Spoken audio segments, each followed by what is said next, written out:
Hello la team! Bonjour, bonsoir les amis. Bienvenue sur ma chaîne, bienvenue sur notre chaîne. C'est votre amie Ashley, la victorieuse. Merci de liker, de commenter et de partager. Mouah! Dans cette nouvelle vidéo, mes chers amis, je viens vous parler de l'huile de ricin, l'huile de carapate ou l'huile Palma Christi ou l'huile Mascreti en créole haïtien. Qu'est-ce que l'huile de ricin? Cette huile est utilisée depuis des millénaires pour ses vertus magiques, notamment par les Égyptiens qui utilisent principalement ses vertus sur la peau. On dit qu'elle était l'huile préférée de Cléopâtre, qui s'en servait quotidiennement pour se démaquiller. Cette huile végétale est obtenue à partir des graines de ricin et est riche en acides gras et en vitamine E. Pressées à froid, ces graines deviennent un liquide assez gras et visqueux, connu pour ses propriétés purifiantes et nourrissantes. L'extraction de cette huile se fait de deux façons. Obtenue à froid, de manière industrielle, on parle de l'huile de ricin, ce qui permet aussi d'avoir une huile de qualité et de conserver toutes les richesses extraites des graines. Obtenue à chaud, elle est extraite de manière traditionnelle. À ce moment-là, elle devient l'huile de carapate, l'huile de ricin noir. Parlons de ses bienfaits. Cette huile végétale a donc pour but d'hydrater et de favoriser la pousse des cheveux et des ongles. Outre ses apports dans le domaine de la beauté, elle est également connue pour ses vertus curatives.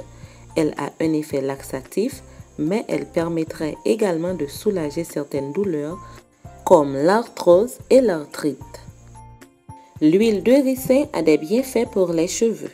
Cette huile est très nourrissante, elle hydrate le cuir chevelu, elle rend la chevelure plus brillante et plus souple. Mais ce n'est pas tout, elle accélère la pousse et la repousse. Attention, toutefois à ne pas en abuser. Cette huile végétale est grasse et votre cuir chevelu pourrait vite s'y habituer. Utilisez-la en masque une fois par semaine en vous massant le cuir chevelu. Vous verrez la différence, surtout si vous faites des colorations à répétition ou si votre crinière a été récemment exposée au soleil. Bain d'huile de ricin pour cheveux. Pour la pousse et la croissance des cheveux en cas de chute. Mélangez à part égale de l'huile de ricin et de l'huile d'aloe vera, puis répartissez ce mélange sur l'ensemble de votre chevelure en insistant bien sur le cuir chevelu.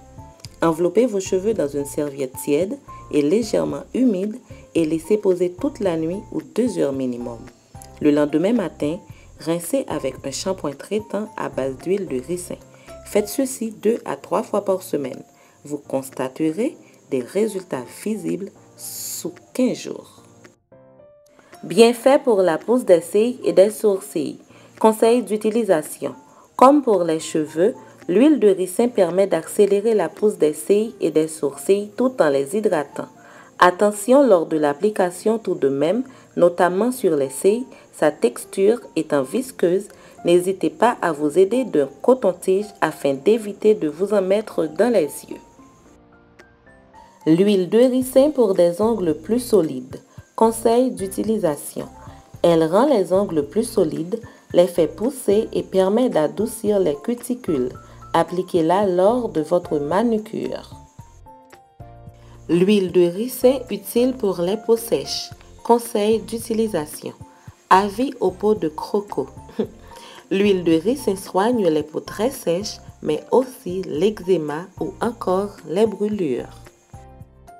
Bienfaits principaux sur le plan cosmétique en usage cutané. Adoucissante, antifongique, antibactérienne, cicatrisante, nourrissante, peau et cheveux, photoprotectrice. Autres bienfaits, analgésique, favorise la pousse des cheveux, purgative, drainante et décongestionnante lymphatique, antispasmodique. Sur le plan cutané et capillaire, adoucissante et nourrissante, elle s'avère également antibactérienne et antifongique.